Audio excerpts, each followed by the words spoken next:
하나님 아버지 감사합니다. 이 새벽에 저희를 깨워주시고 은혜의 자리로 불러주심을 감사드립니다. 성령님, 이 자리에 저희와 함께 임재하여 주옵소서. 은혜를 주시옵소서. 하늘문을 여시고 신령한 복을 허락하여 주옵소서. 감사드리며 예수님 이름으로 기도하옵나이다. 아멘. 오늘 같이 나눌 하나님의 말씀은 마태복음 27장 39절부터 42절 말씀입니다. 신약성경 50페이지에 있습니다. 마태복음 27장 39절부터 42절 말씀, 우리 같이 한 목소리로 봉독하도록 하겠습니다. 시작. 지나가는 자들은 자기 머리를 흔들며 예수를 모욕하여 이르되 성전을 헐고 사흘에 짓는 자여, 내가 만일 하나님의 아들이거든 자기를 구원하고 십자가에서 내려오라 하며, 그와 같이 대제사장들과 서기관들과 장로들과 함께 희롱하여 이르되 그가 남은 구원하였을 때 자기는 구원할 수 없도다. 그가 이스라엘의 왕이로다. 지금 십자가에서 내려올지어다. 그리하면 우리가 믿겠노라. 아멘. 자, 여러분 잘 주무셨습니까? 자, 오늘 말씀 받기 전에 먼저 잠부터 깨도록 하겠습니다. 우리 스트레칭 쭉 해볼까요?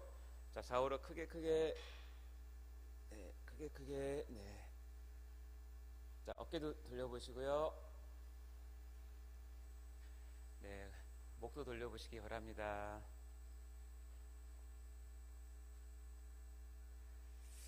자, 이제 좀 잠 깨셨습니까?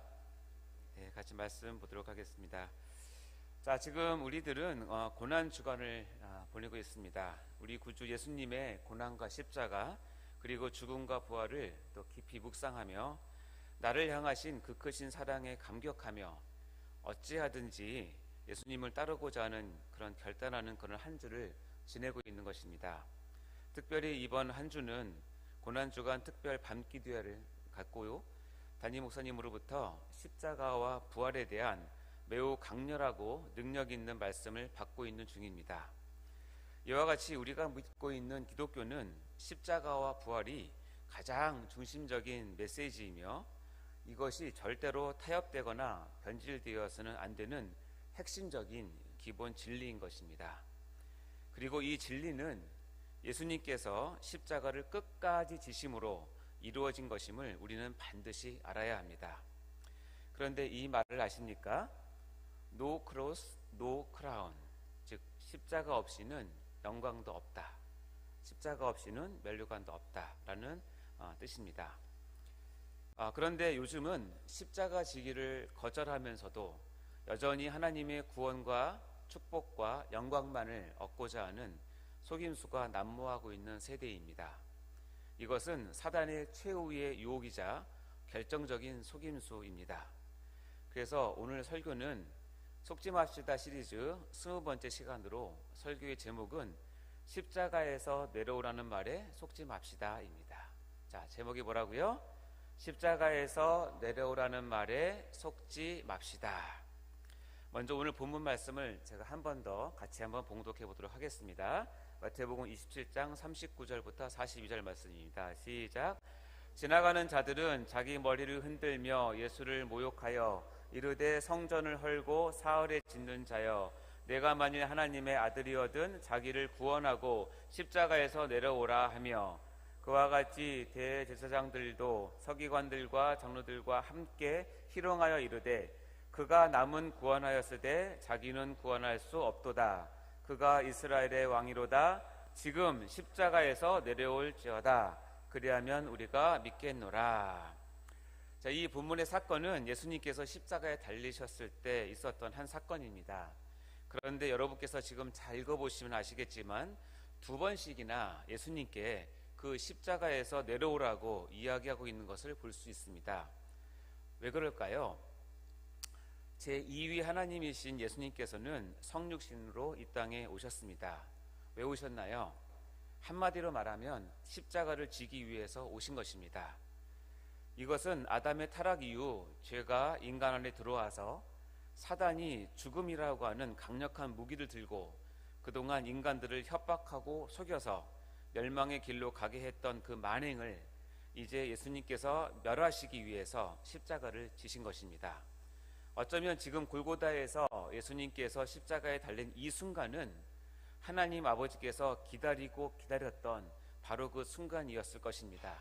왜냐하면 이제 아들 예수가 아버지의 구원의 계획을 최종적으로 이루고 있는 최후의 하이라이트 시간이기 때문에 그렇습니다. 즉 하나님 아버지의 구원 계획은 처음부터 십자가와 부활로 정해져 있었기 때문입니다. 그런데 사단의 입장은 달랐습니다. 이제 사단은 알고 있는 것입니다. 지금 예수를 십자가에서 죽게 만들면 하나님께서 그를 부활시킬 것이고, 그러면 이제 완벽한 하나님의 구원 계획이 성취된다는 것을 말입니다. 그러면 그동안 사망, 즉 죽음을 가지고 인간들을 속이고 그들 위에 왕노릇하던 사단의 권세가 무너져 버린다는 것도 알고 있는 것입니다. 한마디로 사단은 똥줄이 타는 것입니다. 이렇게 되자 사단은 하나님의 구원 계획을 막기 위한 마지막 승부수를 던지고 있는 것입니다. 그것은 바로 예수에게 마지막 유혹을 해서 자기 스스로 십자가에 내려오게 하자고 하는 것입니다. 이 속임수에 예수가 넘어가서 스스로 십자가에서 내려와 주기만 한다면 사단은 그 어떤 희생도 치를 준비가 되어 있는 것입니다. 이제 사단의 이 마지막 유혹이 시작됩니다. 사단은 지나가던 사람을 통해서, 그리고 대제사장과 서기관들과 장로들을 통해서 2번씩이나 예수가 스스로 그 십자가에서 내려와 줄 것을 요청하고 있습니다. 아니, 유혹하고 있습니다. 마태복음 27장 40절과 42절 두 절을 한번 읽어볼 텐데요. 먼저 40절 읽어볼까요? 시작. 이르되 성전을 헐고 사흘에 짓는 자여, 내가 만일 하나님의 아들이어든 자기를 구원하고 십자가에서 내려오라 하며. 42절 읽겠습니다. 시작. 그가 남은 구원하였을 때 자기는 구원할 수 없도다.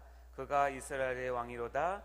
지금 십자가에서 내려올지어다. 그리하면 우리가 믿겠노라. 지금 그들은 이렇게 외치고 있는 것입니다. 예수여, 죄 없이 십자가에 달렸는데 억울하지도 않습니까? 속상하지 않습니까? 그러니 이제 그 십자가에서 내려오십시오. 그러면서 동시에 십자가에서 내려와 준다면 그의 합당한 보상도 약속합니다. 그것은 바로 예수를 하나님의 아들이라고 인정해 줄 것이라고 하는 것입니다. 그리고 우리가 당신을 믿어주겠노라고 제안을 합니다. 너무나 그럴듯합니다. 이 두 가지 보상은 어쩌면 예수님께서 이 땅에 오셔서 이루고자 하시는 목표였을지도 모릅니다. 그러나 이것은 사단의 교묘한 속임수입니다. 첫째, 예수님께서 하나님의 아들이라는 것은 창세전에 계시던 삼위일체 하나님의 경륜 속에서 이미 이루어진 진리입니다. 이것은 그들이 인정하던 인정하지 않던 변할 수 없는 삼위 하나님의 본질인 것입니다. 그들이 인정해야만 얻을 수 있는 그런 타이틀이 아니라는 것이죠. 한마디로 지금 예수님께 사기를 치고 있는 것입니다. 그리고 두 번째인 우리가 당신을 믿겠노라 라고 하는 것은 너무나 그럴듯해 보입니다. 왜냐하면 예수님의 사역은 우리가 예수님을 믿고자 하는 데 있었기 때문에 그렇습니다. 그러나 믿음에는 참 믿음과 거짓 믿음이 있습니다. 진리를 내포하는 믿음이 있는가 하면 진리가 떠나버린 껍데기 같은 믿음이 있다는 것입니다. 지금 그들이 말하는 것은 예수여, 당신이 십자가에서 내려오면 우리가 당신을 확실하게 믿어줄게 라고 하는 것입니다. 그런데 그거 아십니까? 만일 예수께서 스스로 십자가에서 내려오시면 하나님 아버지의 구원의 계획인, 즉 진리인 십자가와 부활은 없는 것입니다.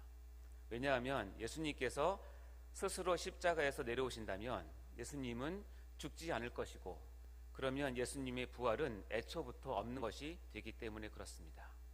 그러면 십자가와 부활이 없는 가짜 구원, 짝퉁 구원, 껍데기 구원만 남을 것입니다. 그리고 우리가 그 가짜 구원을 아무리 믿은들 그것은 하나님께 구원을 받을 믿음이 되지 못하는 것입니다. 그러니 이 두 가지 모두 다 사단이 꾸며놓은 속임수가 되는 것입니다. 그런데요, 너무나 감사하게 예수님은 아무런 말씀도 없이, 아무런 동요도 없이 그저 아버지 하나님의 뜻을 온전히 이루고자 그 처절한 고통과 조롱 속에서도 사단의 최후의 유혹과 속임수를 이기셨습니다. 할렐루야. 그리고 그 대가로 예수님은 십자가에서 숨을 거두시고 운명하셨습니다. 한마디로 사단의 대패로 이 마지막 전쟁은 마무리가 된 것입니다. 그러자 하나님 아버지는 예수님을 약속대로 3일 만에 부활시키셨습니다. 그래서 우리를 향하신 구원의 계획을 완벽하게, 온전하게 다 이루신 것입니다. 그리고 이 십자가 부활을 믿는 모든 자들에게 구원을 선물로 주신 것입니다. 믿으십니까?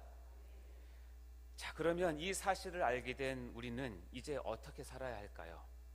이 질문에 대한 답을 얻기 위해 우리 신앙의 선배들은 분명한 신앙의 자세를 취하였습니다. 우리 말씀으로 한번 확인해 보겠습니다. 갈라디아서 2장 20절 말씀 같이 한 목소리로 봉독하겠습니다. 시작. 내가 그리스도와 함께 십자가에 못 박혔나니 그런즉 이제는 내가 사는 것이 아니요 오직 내 안에 그리스도께서 사시는 것이라. 이제 내가 육체 가운데 사는 것은 나를 사랑하사 나를 위하여 자기 자신을 버리신 하나님의 아들을 믿는 믿음 안에서 사는 것이라. 아멘. 그것은 바로 내가 그리스도와 함께 십자가에 못 박힌 것처럼 살아가는 것입니다. 예수님께서 아버지 하나님의 뜻을 이루시기 위해서 십자가를 지시고 거기에 달리신 것처럼 우리도 예수님의 뜻을 이루기 위해서 십자가를 지고 거기에 달려야 한다는 뜻입니다. 그리고 오늘 본문의 말씀처럼 예수님께서 십자가에서 내려오라는 유혹과 속임수를 다 물리치시고 끝까지 십자가에서 달려 죽으신 것처럼 우리도 십자가에서 내려오라고 하는 외부의 유혹들과 십자가를 버리고 싶은 내부의 욕망을 다 물리치고 끝까지 십자가에 달려 있어야 한다는 뜻입니다.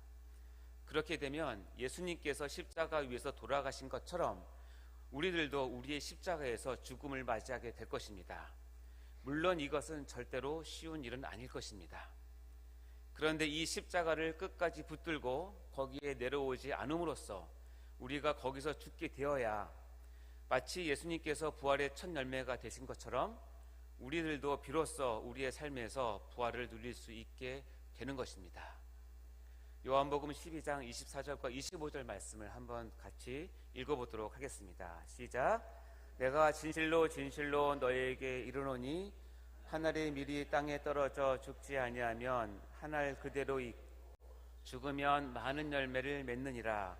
자기 생명을 사랑하는 자는 잃어버릴 것이요 이 세상에서 자기의 생명을 미워하는 자는 영생하도록 보존하리라. 아멘. 사랑하는 성도 여러분, 이것은 우리의 사명의 자리에서 똑같이 적용될 수 있습니다.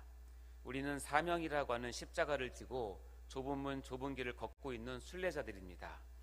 때로는 우리의 이런 모습을 보면서 주위 사람들이 안타까운 표정을 지으며 그 십자가에서 내려오라고 권유하기도 합니다. 그리고 그 십자가에서 내려오면 정말 귀에 솔깃할 정도의 보상도 약속을 하곤 합니다.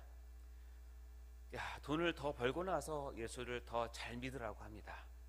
자녀가 대학 가고 나서, 자녀가 취직하고 나서 더 교회 일을 하라고 합니다. 마음이 편해지고 내 마음이 내킬 때까지는 봉사의 일도 내려놓으라고 합니다. 이는 다 자기 중심적인 생각이요 앞뒤가 바뀐 역순이요 노 크로스 예스 크라운이라고 하는 공짜를 좋아하는 놀부심보 같은 가치관들입니다. 한마디로 각자의 십자가에서 스스로 내려오게 하는 사단의 속임수일 뿐입니다. 이 십자가에서 내려오는 순간 우리는 망하는 것입니다. 절대로 우리를 통해서는 구원의 역사가 이루어지지 않습니다. 사랑하는 성도 여러분, 십자가에서 내려오라고 하는 그 말에 절대로 속지 마시기 바랍니다. 고난의 한복판을 지나고 있는 오늘 우리는 앞서가신 예수님만을 바라보며 그분의 발자취를 따라 한 걸음씩 한 걸음씩 걸어가야 할 것입니다. 예수님은 나 같은 죄인 하나를 구원하시기 위해서 비참하고 두렵고 치욕스러운 그 십자가 위에서 절대로 내려오지 않으셨습니다. 우리도 예수님을 본받아 각자의 십자가에서 절대로 스스로 내려와서는 안 되는 것입니다. 그래야 우리도 부활의 영광을 이 땅에서도 누리고 그리고 저 천국에서도 누릴 수 있는 것입니다. 십자가를 지셨기에 부활을 맞이할 수 있었던 것처럼 죽음을 죽음되게, 사망을 사망되게 하신 주님을 따라 부활을 대망하는 십자가 위에 여러분 되시기를 간절히 바랍니다. 그리고 십자가와 부활의 진리를 평생 누리며 살아가시는 신실한 성도님 다 되시기를 주님의 이름으로 축원합니다. 기도하겠습니다. 하나님 아버지, 감사합니다. 저희들에게 십자가와 부활의 진리를 알게 하시고 그것을 우리 가운데 깨닫게 하시고 우리에게 주셔서 감사합니다. 이제는 우리의 삶에서 십자가에서 내려오라고 하는 많은 유혹과 말에 속지 않기를 간절히 바랍니다. 우리에게 믿음을 허락하여 주옵소서. 그리고 사망의 자리에서 그 사망의 자리를 십자가로 여기고 끝까지 충성하는 저희가 될 수 있도록 인도하여 주옵소서. 이번 주일 부활절을 맞이하며 그 감격 속에서 큰 은혜를 받도록 인도하여 주옵소서. 감사드리며 예수님 이름으로 기도하옵나이다. 드려지는 헌금을 위해서 기도하겠습니다. 하나님 아버지, 감사합니다. 이 시간 작은 헌물 주님 앞에 드립니다. 감사의 헌금을 드립니다. 1천 번째 헌금을 드립니다. 11조와 작정 헌금을 드리는 손길이 있습니다. 주님 축복하여 주시고 적혀있는 모든 기도의 제목들 주님께서 아시옵나니 주님의 때에 주님의 방법으로 주님께서 응답하여 주시고 큰 복을 허락하여 주옵소서. 감사드리며 예수님 이름으로 기도하옵나이다. 아멘. 주기도로 마치도록 하겠습니다. 하늘에 계신 우리 아버지여, 이름이 거룩히 여김을 받으시오며 나라가 임하옵시며 뜻이 하늘에서 이루어진 것 같이 땅에서도 이루어지이다. 오늘날 우리에게 일용할 양식을 주옵시고 우리가 우리에게 죄 지은 자를 사하여 준 것 같이 우리의 죄를 사하여 주옵시고 우리를 시험에 들게 하지 마옵시고 다만 악에서 구하옵소서. 대개 나라와 권세와 영광이 아버지께 영원히 있사옵나이다. 아멘. 이 시간 같이 우리 기도하기 전에 공동의 기도 제목을 나누겠습니다. 먼저 담임 목사님의 건강과 숙면을 위해서 그리고 사역을 위해서 기도해 주시기 바랍니다. 특별히 지금 진행 중인 고난주일 특별 밤기도회가 있습니다. 말씀을 전하실 담임 목사님을 위해서 기도해 주시고 참여하는 모든 성도들이 이 고난주간 특별 밤기도를 통하여서 하나님의 진리를 깨닫고 그 가운데 고난에 동참하고 부활의 영광에 참여하는 우리가 모두가 되게 해달라고 위해서 같이 기도하시기 바랍니다. 그 외에 각자 가져오신 기도의 제목들을 하나님께 아뢰어드리며 하나님의 얼굴을 구하도록 하겠습니다. 우리 같이 주여 외치고 기도하도록 하겠습니다. 주여